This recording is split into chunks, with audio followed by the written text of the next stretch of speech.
অনুব্রত মণ্ডলের গড়ে ফের প্রকাশ্যে এলো তৃণমূলের কোন দল। এবার যুযুধান দুই পক্ষ, কাজল শেখ ও অনুব্রত মণ্ডল নন। বীরভূম জেলা পরিষদের সভাধিপতি কাজল শেখ ও মুখ্যমন্ত্রীর গড়ে দেওয়া জেলার কোর কমিটির আহ্বায়ক বিকাশ রায়চৌধুরী বাগযুদ্ধ সামনে এসেছে, জানিয়ে রীতিমতন শোরগোল পড়ে গিয়েছে জেলার রাজনীতিতে। কাজল শেখ বলেছেন যে বিকাশ রায়চৌধুরীর বয়স হচ্ছে, তাই উল্টোপাল্টা বলছেন। কাজল শেখ আরো মন্তব্য করেন, কোর কমিটির মিটিং না ডাকা মুখ্যমন্ত্রীকে অবমাননা করার সমান। এগুলো করে দলকে পিছিয়ে নিয়ে যাওয়ার চেষ্টা হচ্ছে, এরা দলের সৈনিক নয়। এই মন্তব্যকে কেন্দ্র করে রীতিমতন রাজনৈতিক বিতর্ক তুঙ্গে। কোর কমিটির বৈঠক না হওয়া নিয়ে আগেই ক্ষোভ প্রকাশ করেছিলেন বীরভূম জেলার দুই তৃণমূল নেতা কাজল শেখ ও আশিস ব্যানার্জি। কাজল শেখ কি বলছেন শুনুন। অনুব্রত মণ্ডলের জেলার হেড এবং অনুব্রত মণ্ডল যখন চাইবেন তখন কোর কমিটির মিটিং ডাকা হবে, এই বিষয়ে কি বলবেন? বিকাশ রায়চৌধুরী বয়স হয়ে গেছে, আমার মনে হয় ভুলভাল বকছেন। কারণ ওনার জানা উচিত কোর কমিটি বানিয়েছেন কে? স্বয়ং জয়ন্তী মমতা বন্দ্যোপাধ্যায়। নেতাজি ইন্ডোর স্টেডিয়ামে কয়েক মাস আগে তিনি কোর কমিটির উপর আর একবার সিলমোহর দিয়েছেন। তিনি বলেছেন বীরভূম জেলা কোর কমিটি পরিচালনা করবে।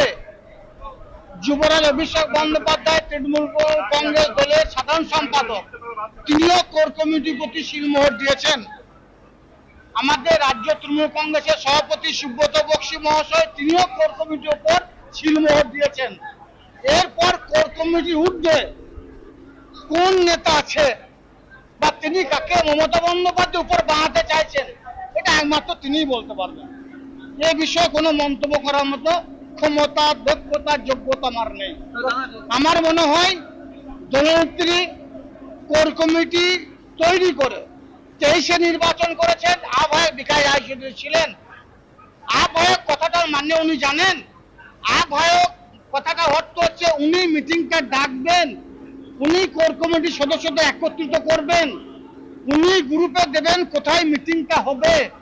গত 22/3/2025-এ বোলপুর দলীয় কার্যালয়ে যে কোর কমিটি মিটিং হয়েছিল, সেই কোর কমিটি মিটিং এর সিদ্ধান্ত হয়েছিল সর্বসম্মতভাবে যে 19/4/2025-এ সিউড়ি দলীয় কার্যালয়ে কোর কমিটি মিটিং বসবে।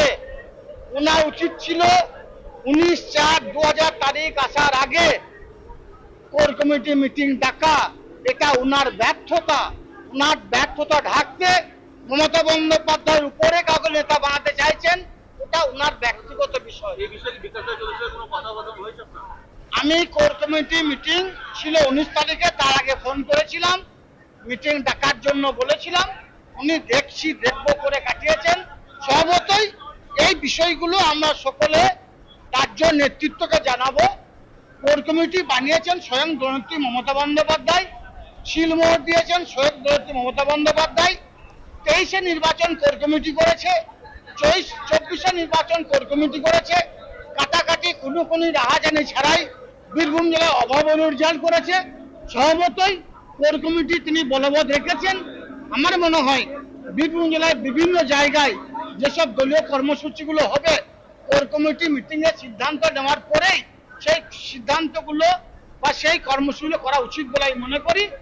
এটা যদি কেউ অমান্য করছে, আমার মনে হয় তিনি দলনেত্রী মমতা বন্দ্যোপাধ্যায় অমান্য করছেন, বাংলার মাকে অবমাননা করছেন, বাংলার অগ্নিকন্যাকে অবমাননা করছেন। যিনি তাদেরকে সেই জায়গায় বসিয়েছেন তিনাকেই তারা অবমাননা করছে। তাহলে কি দাদা উচ্চ স্তরে বীরভূম জেলায় যারা উচ্চ স্তরে আছে তাদের সাথে কি কারো মনোমালিন্য হচ্ছে বা তাদের সাথে গোষ্ঠী কোন্দল দেখা যাচ্ছে? এ বিষয়ে গোষ্ঠী কোন্দলে কোনো প্রশ্ন আসে না। কোর কমিটি মিটিং হচ্ছে না, প্রশ্ন সেখানে। রাজ্য নেতৃত্ব নির্দেশ দিয়েছে যে sub division wise core committee meeting হবে, বোলপুর, সিউড়ি, রামপুরহাটে কোর কমিটির মিটিং হবে। মাসে অন্তত পক্ষে 2বার মিটিং হবে। আমার মনে হয় যারা মিটিং ডাকছে না, আহ্বায়ক মিটিং ডাকছে না, তিনি দলনেত্রী মমতা বন্দ্যোপাধ্যায়কে অমান্য করছেন, তিনি যুবরাজ অভিষেক বন্দ্যোপাধ্যায় অমান্য করছেন বলে আমি মনে করি। এখানে মনোমালিন্য কোনো প্রশ্ন আসছে না। প্রশ্ন এটাই কোর কমিটি মিটিং ডাকা হচ্ছে না, কেন ডাকা হচ্ছে না, কি জন্য ডাকা হচ্ছে না, এর জবাব আহ্বায়ককে দেওয়া উচিত। আমার মনে হয় কোর কমিটি মিটিং যদি না ডাকা হয় তাহলে স্বয়ং জননেত্রী মমতা বন্দ্যোপাধ্যায়কে অমান্য করা হচ্ছে, আমাদের দলের সাধারণ সম্পাদক অভিষেক বন্দ্যোপাধ্যায়কে অমান্য করা হচ্ছে, আমাদের রাজ্য সভাপতি সুব্রত বক্সিকে অবমাননা করা হচ্ছে।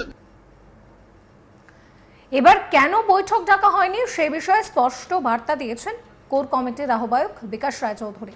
সাংবাদিকদের মুখোমুখি হয়ে তিনি বলেন যে আমি কোর কমিটির আহ্বায়ক আর অনুব্রত মণ্ডল দলের সভাপতি ও কোর কমিটির চেয়ারপারসন, তাই আমার চেয়ে ওনার গুরুত্ব অনেক বেশি। তিনি যেদিন বলবেন, যেদিন ডাকবেন, সেদিনই কোর কমিটির বৈঠক হবে।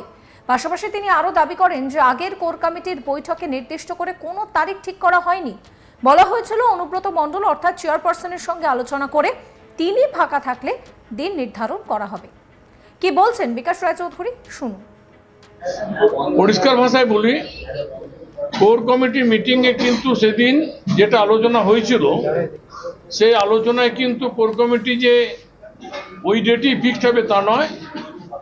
কোর কমিটির চেয়ারপারসন হচ্ছেন অনুব্রত মণ্ডল, জেলা সভাপতি তিনি। তখন সেটা আলোচনা হয়েছিল যে ওনার সঙ্গে পরামর্শ করেই উনি সেদিন অ্যাভেলেবেল থাকবেন কিনা তার উপরেই কিন্তু মিটিংটা ডাকা হয়। আশিস বন্দ্যোপাধ্যায়, কাজল শেখ ওরা বলছে যে আপনি আহ্বায়ক, আপনি মিটিংটা করেন, মুখ্যমন্ত্রীকে এবং অভিষেক বন্দ্যোপাধ্যায় অভিযোগ করবেন।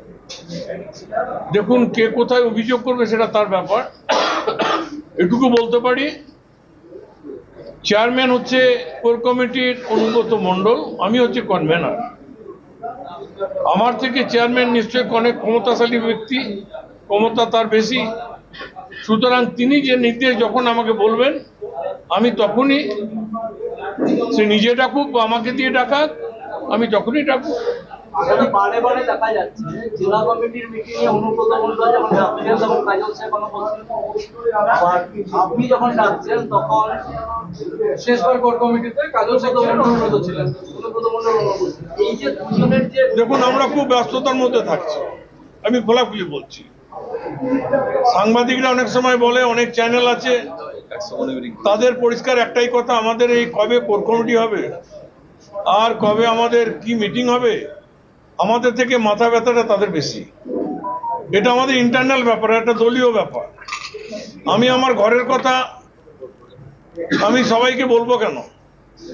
আমার ঘরের সমস্যা আছে, আমি কি বলবো যে আমার এই সমস্যা, আমার এই সমস্যা, বা আমার এটা ভালো হয়েছে, আমার এটা ভালো হয়েছে, ঢোলটাক পিটবো নাকি?